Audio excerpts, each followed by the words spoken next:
El aire en la cocina del restaurante más exclusivo de Madrid estaba saturado de olores contradictorios.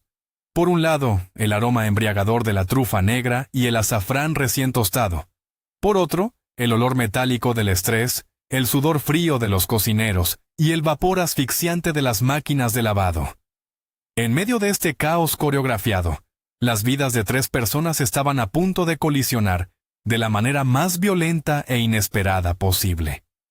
El dinero y el poder siempre han creído tener la última palabra en esta ciudad de luces brillantes y sombras profundas. Pero a veces, la persona más invisible de la sala es la única que tiene el poder de destruirlo todo. Esta es la historia de una venganza servida fría, de secretos guardados bajo el agua jabonosa, y de un giro del destino que nadie vio venir. Ignacio Vargas había construido su imperio culinario en el prestigioso barrio de Salamanca a base de sangre, sudor y un matrimonio vacío con Laura, una mujer que amaba su tarjeta de crédito mucho más que a él. Su vida era una fachada de éxito absoluto, ocultando a un hombre agotado, paranoico y profundamente infeliz. En el otro extremo del espectro estaba Carlos, un joven barman de lengua afilada, que había abandonado la carrera de psicología porque prefería observar los traumas ajenos desde la barra del bar antes que en un diván. Y finalmente, estaba Elena. Para todos, ella era solo la lavaplatos. Una mujer gris, silenciosa, que ocultaba su rostro bajo una peluca áspera y ropa holgada. Nadie sabía que años atrás ella había tocado el cielo con las manos, y que ahora se escondía en los barrios bajos de Madrid para proteger lo único que le quedaba en el mundo. La noche caía sobre Madrid, envolviendo las calles en un manto de luces doradas y sombras alargadas. Ignacio Vargas observaba su reflejo en el espejo de cuerpo entero de su despacho privado. Las arrugas de su frente parecían haberse cavado más profundo esa misma tarde. El dueño de uno de los restaurantes más cotizados de la ciudad no podía permitirse el lujo de parecer cansado, pero la realidad era innegable. Suspiró profundamente, sintiendo el peso de los años y las malas decisiones sobre sus hombros. Necesitaba unas vacaciones desesperadamente, tal vez unos días en la costa, durmiendo sin alarmas, intentando reconectar con una esposa a la que apenas veía. Salía de casa antes de que Laura despertara y volvía cuando ella ya dormía. Era una receta perfecta para el desastre. Sabía que las mujeres como ella, acostumbradas al lujo y la atención constante, no soportaban el abandono. El miedo a ser reemplazado por un amante más joven y con más tiempo libre le carcomía el pecho noche tras noche. Apenas logró apartar la mirada de su triste reflejo cuando sus ojos se posaron en el escritorio de caoba. Allí, escrita con una caligrafía impecable, descansaba la carta de renuncia de su jefe de sala. Había sido su mano derecha durante años, y hoy era su último día. El teléfono móvil comenzó a vibrar sobre la madera pulida. Era Laura. Seguramente llamaba para exigir su presencia en alguna cena vacía o para montar un escándalo por su ausencia. Ignacio cerró los ojos y ajustó el tono de su voz antes de descolgar. Intentó sonar firme, pero el cansancio lo delataba.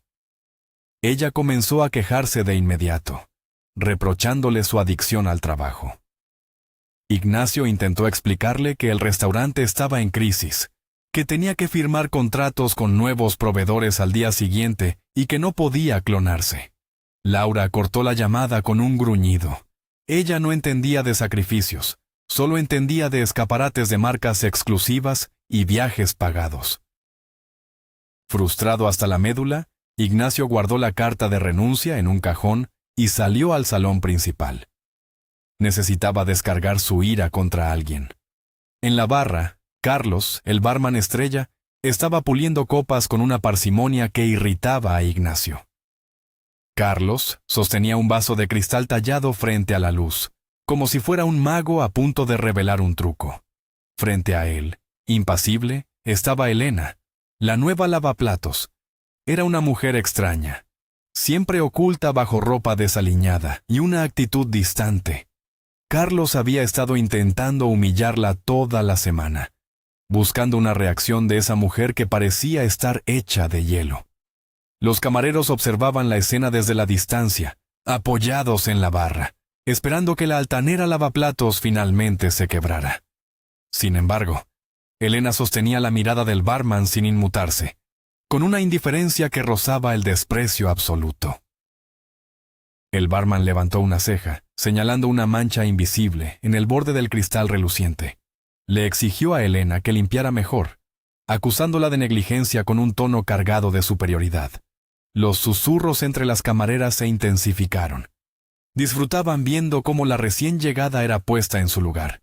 Pero Elena no parpadeó. Con una calma exasperante, tomó un paño limpio de la barra, pronunció una breve disculpa carente de emoción y limpió la supuesta mancha. Carlos abrió la boca para replicar, pero ella ya se había dado la vuelta, desapareciendo en las entrañas humeantes de la cocina. Un silencio incómodo cayó sobre la barra. Las camareras se miraron desconcertadas. Esa mujer parecía no tener sistema nervioso. Carlos dejó el vaso sobre la mesa, sintiéndose como un completo idiota por haber perdido otra batalla silenciosa contra la empleada más humilde del local. Ignacio, que había estado observando todo desde la sombra cerca de la entrada, se acercó a la barra con una sonrisa torcida. Su frustración necesitaba una válvula de escape urgente. Golpeó la madera con los nudillos, asustando a Carlos. Le recriminó su incapacidad para quebrar a una simple lavaplatos. Ignacio confesó que odiaba a esa mujer, que le producía un rechazo instintivo desde que la enviaron de la oficina de empleo. Su tranquilidad le resultaba insultante. Le ordenó a Carlos que aumentara la presión, que la provocara hasta que ella misma presentara su renuncia. Carlos, manteniendo la compostura, le hizo notar que Elena era eficiente, que no robaba y que no había motivos reales para acosarla. La sugerencia de cordura por parte del empleado hizo que la sangre de Ignacio hirviera. Golpeó la barra con tanta fuerza que las botellas temblaron. Le advirtió a Carlos que, si no lograba echarla, el próximo en salir por la puerta sería él.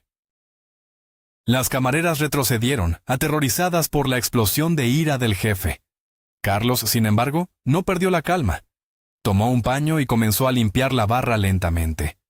Le dijo a Ignacio que su actitud era fruto del estrés por la pérdida del encargado, y que despedir a buenos empleados no solucionaría sus problemas maritales ni financieros. Ignacio se puso rojo de furia. Las venas de su cuello palpitaban peligrosamente. Le gritó preguntándole si acaso se creía su psicólogo personal. Carlos, con una sonrisa triste, admitió que, de hecho, había estudiado psicología antes de darse cuenta de que servía mejores copas que consejos. Esa fue la gota que colmó el vaso. Ignacio le ordenó recoger sus cosas y largarse inmediatamente. Carlos asintió. Dejó el paño perfectamente doblado sobre la barra y caminó hacia la oficina para firmar su propio despido, dejando tras de sí un restaurante sumido en el miedo. Mientras tanto, en la parte trasera de la cocina, Elena abrió la ventana que daba al callejón. El aire helado de la noche madrileña golpeó su rostro, trayendo consigo el olor a asfalto húmedo y humo de tabaco. Cerró los ojos y respiró profundamente. Sabía perfectamente lo que murmuraban de ella a sus espaldas. Algunos decían que era una indigente rescatada de la calle, otros, que era una expresidiaria intentando reinsertarse. Ella prefería el silencio. Era su mejor armadura. Había aprendido que pasar desapercibida era la única forma de sobrevivir en un mundo que ya le había arrebatado casi todo. No socializaba, no sonreía, simplemente hacía su trabajo con una precisión mecánica. Las tentaciones de robar comida sobrante o ingredientes caros eran muchas, pero ella nunca caía en ellas. Observaba los robos menores de los cocineros, pero jamás abría la boca. El silencio era su única política de vida. El turno terminó. El restaurante apagó sus luces.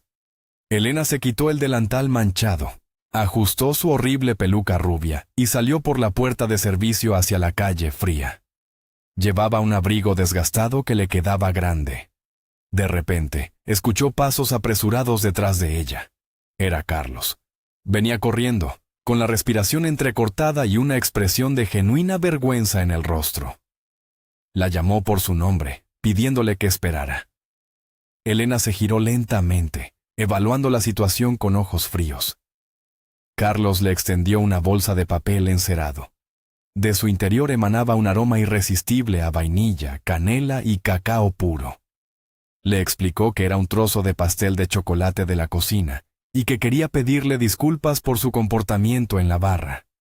Confesó que solo seguía órdenes, pero que se sentía miserable por haberla tratado así.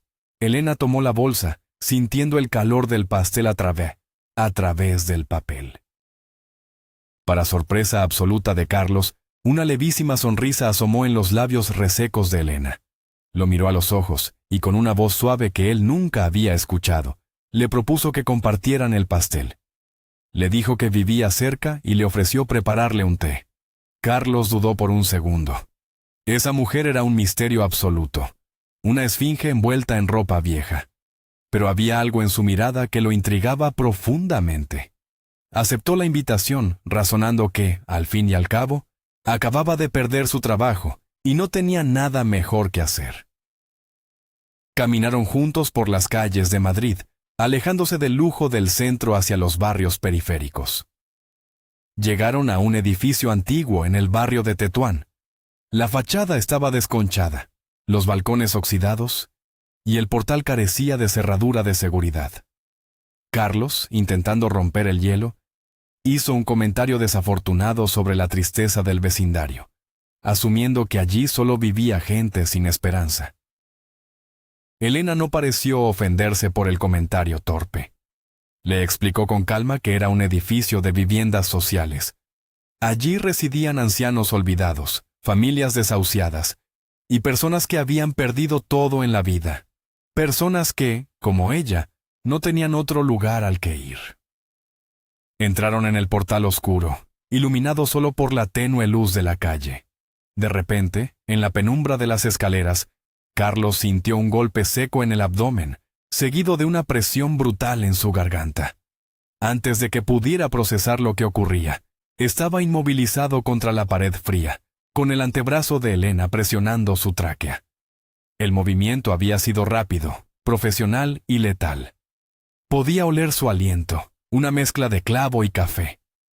Ella le susurró al oído con una dulzura escalofriante, preguntándole si todavía pensaba que ella era una inútil a la que podía pisotear. Carlos, aterrorizado, apenas pudo articular una disculpa atropellada.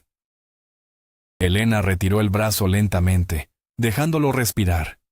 Carlos se deslizó por la pared hasta quedar en cuclillas, tocándose el cuello herido. El corazón le latía a 1000 por hora. Ella lo miró desde arriba y, encogiéndose de hombros con su habitual indiferencia, le explicó que necesitaba dejarle claro cuáles eran los límites. Le advirtió que no debía abusar de las personas silenciosas, porque nunca se sabe de lo que son capaces cuando se sienten acorraladas. Carlos, aún temblando, la miró con una mezcla de miedo y profunda admiración. Esa mujer no era una simple lavaplatos. Había fuego en sus ojos y entrenamiento en sus músculos. Elena le tendió la mano para ayudarlo a levantarse y con un tono sorprendentemente amable, le recordó que el pastel se estaba enfriando. Carlos aceptó su mano y la siguió escaleras arriba, completamente cautivado por la dualidad de la mujer que caminaba frente a él. El apartamento de Elena era minúsculo, pero desprendía un calor hogareño que Carlos no esperaba encontrar. Había cortinas amarillas en las ventanas que filtraban la luz de las farolas. Los muebles eran viejos y dispares, pero estaban cubiertos con mantas de colores vivos y texturas suaves. Lámparas hechas a mano proyectaban sombras cálidas en las paredes. No había lujos, pero había vida.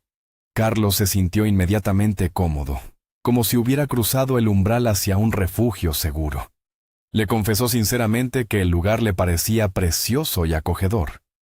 Elena le regaló una sonrisa real, la primera que él veía, iluminando por completo su rostro. Se disculpó por no tener una mesa de comedor y sugirió que comieran sentados en el suelo, junto al ventanal.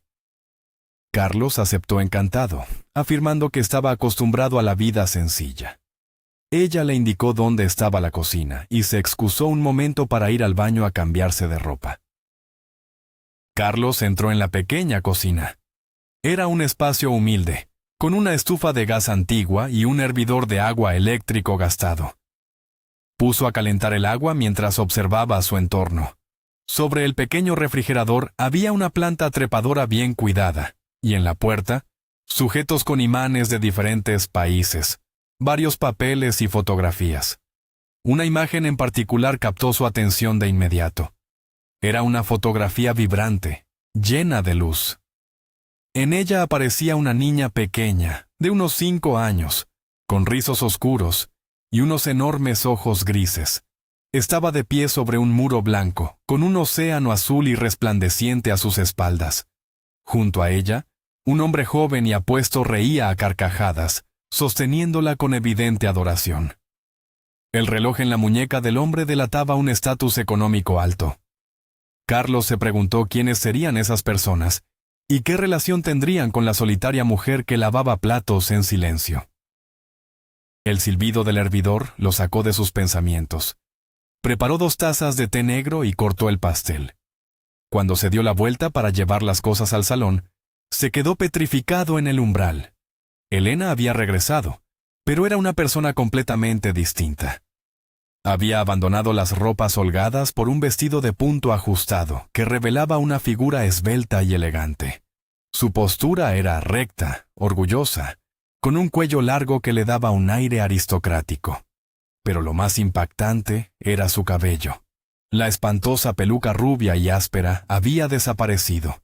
En su lugar, lucía un corte de pelo estilo garzón, oscuro y rizado, idéntico al de la niña de la fotografía. Sus ojos brillaban ahora sin el velo del cansancio. Elena se rió al ver la expresión de estupor absoluto en el rostro de Carlos. Con un tono divertido, le preguntó si acaso había visto un fantasma en su modesto salón. Carlos tragó saliva con dificultad. Dejó las tazas sobre el alféizar de la ventana y se sentó en el suelo, sin apartar la vista de ella. Admitió, con voz ronca, que evidentemente no sabía nada en absoluto sobre la mujer con la que había trabajado durante meses. Elena se sentó frente a él, cruzando las piernas con una elegancia natural. Tomó su taza de té y sopló suavemente el vapor. Carlos no pudo contener su curiosidad por más tiempo. Señaló con la cabeza hacia la cocina y le preguntó directamente por la fotografía de la niña y el hombre del reloj caro. Elena bajó la mirada, y una sombra de melancolía oscureció sus facciones. Con un suspiro que parecía cargar el peso del mundo, le confirmó que esa niña era su hija, Sofía. El hombre de la foto era Mateo, el padre de la criatura. Explicó que él ya no estaba con ellas. Había fallecido. La mente de Carlos trabajaba a toda velocidad. Recordó sus años estudiando psicología y su aguda capacidad de observación forjada en la barra del bar. Miró las manos de Elena, uñas cortas, pero con manicura perfecta.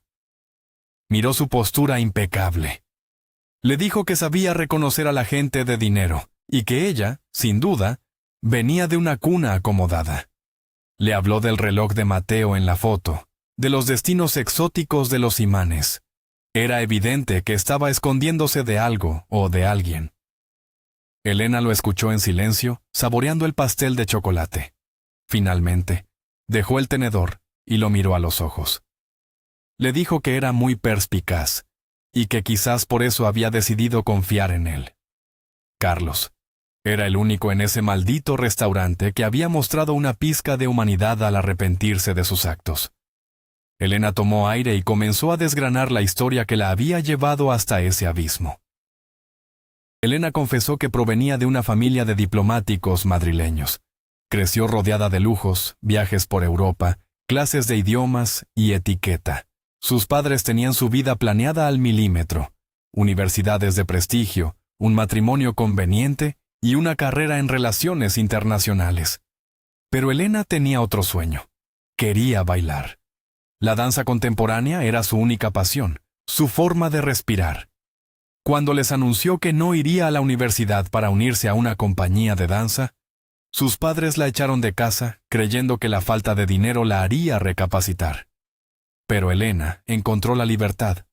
Vivió en pensiones baratas y trabajó fregando platos por las noches para pagar sus clases. Fue en ese ambiente bohemio donde conoció a Mateo, un bailarín con un talento desbordante y un corazón inmenso. Juntos formaron una pareja explosiva en el escenario y en la vida. Su ascenso en el mundo de la danza fue rápido y deslumbrante. Con el éxito llegaron las giras internacionales. El destino los llevó a Marrakech, en Marruecos, para abrir un prestigioso festival de arte contemporáneo. Elena describió la ciudad con pasión. Los colores de los zocos, el olor a especias, el bullicio de la plaza Jemaa el-Fna. Estaban enamorados y en la cima de sus carreras. Pero la tragedia golpeó la noche del estreno. La organización había ahorrado en materiales. Cuando Mateo y Elena subieron al escenario principal, la estructura cedió. Las tablas podridas se partieron bajo sus pies. Mateo cayó desde una altura considerable, y una gran astilla de madera se clavó en su pierna, destrozando nervios y tendones. Sobrevivió, pero el diagnóstico médico fue devastador. Nunca más volvería a bailar. El sueño por el que habían sacrificado todo se hizo añicos en un segundo. Volvieron a España rotos, pero decididos a no dejarse vencer por la desesperación. Tenían que reinventarse para poder sobrevivir. Buscando un nuevo propósito, y enamorados de la gastronomía que habían descubierto en Marruecos, decidieron abrir un restaurante en Madrid, fusionando sabores mediterráneos y magrebíes. Invirtieron todos sus ahorros y las compensaciones del accidente. El éxito fue arrollador. El local se llenaba cada noche. Poco después, Elena descubrió que estaba embarazada de Sofía. La vida parecía devolverles lo que les había quitado. Mateo estaba eufórico. Sin embargo, su inexperiencia en el mundo empresarial los hizo vulnerables. Unos nuevos proveedores se acercaron a ellos ofreciéndoles importaciones exclusivas de especias desde el norte de África, junto con un chef experto en la materia. Mateo, confiado y deseoso de expandir el negocio, firmó los contratos sin investigar a fondo. Lo que no sabían era que aquellos hombres no eran comerciantes, sino narcotraficantes que utilizaban los sacos de azafrán y comino para introducir drogas en el país, usando el restaurante como tapadera perfecta para blanquear dinero. El desastre no tardó en llegar. La policía aduanera interceptó un cargamento masivo. Mateo fue arrestado y acusado de narcotráfico a gran escala. La presión fue demasiada para él. En la celda de detención, esperando el juicio y sabiendo que su familia estaba en peligro por culpa de la mafia, Mateo sufrió un infarto fulminante. Murió solo y aterrorizado. Elena se quedó viuda, con una niña pequeña, las cuentas bancarias congeladas por la investigación y el miedo constante a que los verdaderos criminales vinieran a silenciarlas. En un acto de desesperación, metió algo de ropa en una bolsa, tomó a Sofía y huyó. Gracias a una asociación de ayuda a mujeres, consiguió cambiar de barrio, obtener ese modesto piso social y un trabajo invisible como lavaplatos en el restaurante de Ignacio. Allí se había ocultado, usando su silencio como escudo protector. Carlos escuchó el final de la historia con lágrimas en los ojos, sosteniendo la mano de Elena. Mientras tanto, en el otro lado de la ciudad, Ignacio regresaba a su lujoso chalet en La Moraleja. El silencio de la casa era sepulcral, roto únicamente por el crujido de la porcelana rota bajo sus zapatos. Laura, en medio de un ataque histérico y manipulador, había destrozado media vajilla contra las paredes de la cocina. Estaba sentada en una silla con el maquillaje corrido y el cabello revuelto, interpretando a la perfección el papel de esposa mártir.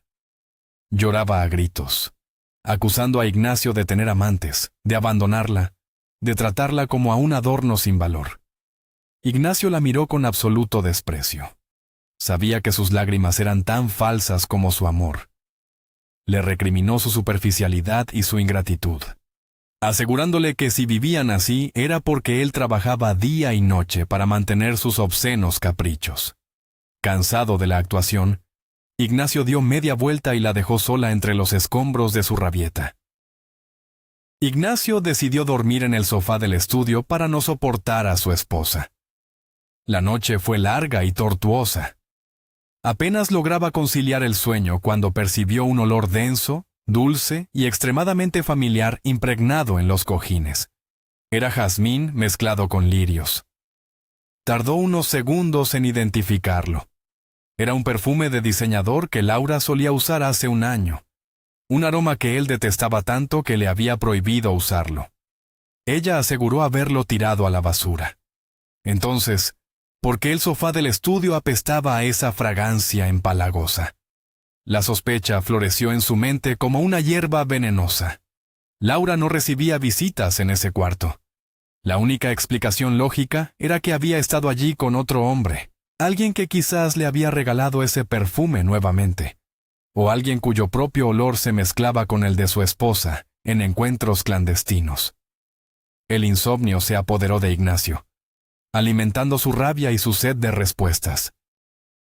A la mañana siguiente, Ignacio llegó al restaurante más temprano de lo habitual, con los ojos inyectados en sangre. El ambiente era tenso tras el despido de Carlos. Ignacio daba órdenes a gritos, intentando imponer orden. De pronto, la puerta principal se abrió y apareció Laura. Llevaba un vestido ajustado y una sonrisa deslumbrante, como si la pelea de la noche anterior nunca hubiera existido. Detrás de ella, caminaba un hombre de aspecto rudo, vestido con unos vaqueros gastados y una chaqueta de cuero.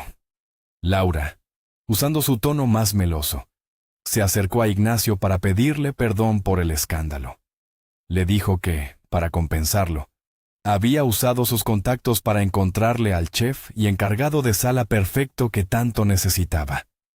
El hombre dio un paso al frente. Al instante, el olor a jazmín y lirios golpeó a Ignacio en el rostro. Era el mismo maldito olor del sofá. Ignacio apretó los puños, comprendiendo la magnitud de la traición de su esposa. Ignacio, con un esfuerzo sobrehumano, ocultó su furia detrás de una sonrisa tensa. Decidió jugar el juego de Laura. Aceptó poner a prueba al amante de su esposa, planeando humillarlo y destruirlo lentamente desde adentro. Laura, radiante por su aparente victoria, lo acompañó a su despacho. Una vez a solas, ella le mencionó casualmente la reunión que él tendría esa misma mañana con unos importantes proveedores de especias. Ignacio se heló. Él nunca le había mencionado los detalles de esa reunión a Laura. Ella, notando su error, intentó disimular diciendo que el antiguo encargado se lo había comentado. Ignacio supo entonces que Laura no solo lo engañaba, sino que estaba confabulando para arrebatarle el control del restaurante. Laura, sintiéndose audaz, le propuso una broma cruel. Le pidió que hiciera pasar a la miserable lavaplatos como su esposa frente a los inversores, solo para reírse un rato. Ignacio, viendo una oportunidad para el caos, aceptó el macabro juego. Ignacio irrumpió en la cocina con paso firme. Elena estaba sumergida en el fregadero, frotando ollas con su habitual expresión de apatía. Con un tono de falsa cortesía, el dueño del restaurante le ordenó que dejara lo que estaba haciendo. Le explicó que tenía una reunión crucial en su despacho y que, por un capricho del destino, necesitaba que ella fingiera ser su esposa durante la firma de unos contratos. Elena se quitó los guantes de goma lentamente, el agua cayendo en gotas pesadas. Lo miró a los ojos sin un ápice de sumisión. Le preguntó si acaso creía que una firma de contratos era un carnaval. La insolencia de su respuesta enfureció a Ignacio. Le recordó que él era el jefe, que ella era una donadie que vivía de la caridad, y que si no entraba a ese despacho en menos de un minuto, volvería a mendigar a las calles de Madrid. Elena, manteniendo su escalofriante calma, asintió. A la hora acordada, los proveedores llegaron al restaurante. Eran dos hombres trajeados, de modales exquisitos pero miradas frías, Se presentaron como representantes de una firma importadora de especias de alta gama. Ignacio los recibió en su despacho con apretones de manos y sonrisas forzadas. Estaban a punto de revisar los documentos cuando la puerta se abrió. Elena entró en la oficina. Seguía llevando el delantal manchado de grasa y la peluca grotesca, pero caminaba con una rectitud que contrastaba brutalmente con su apariencia. Ignacio, intentando contener la risa ante lo que él creía que era una humillación perfecta, la presentó formalmente como su amada esposa. Los dos empresarios se levantaron por cortesía, pero sus sonrisas se congelaron en el acto. Al mirar los ojos grises y penetrantes de Elena, la reconocieron de inmediato. El aire en el despacho se volvió repentinamente denso y peligroso. La trampa estaba a punto de cerrarse, pero no sobre Elena. Elena no perdió un segundo. Caminó directamente hacia el escritorio de Ignacio y tomó el contrato de las manos del proveedor principal. Lo leyó por encima y luego miró a Ignacio con una sonrisa que helaba la sangre. Con voz clara y firme, le dijo a su supuesto marido que no le convenía firmar ningún acuerdo con esos hombres.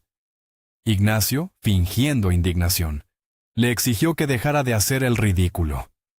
Pero Elena elevó la voz, revelando su verdadera identidad.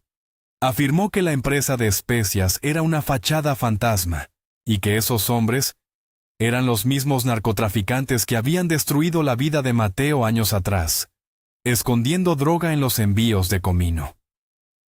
Los proveedores palidecieron, intentando balbucear excusas sobre difamaciones.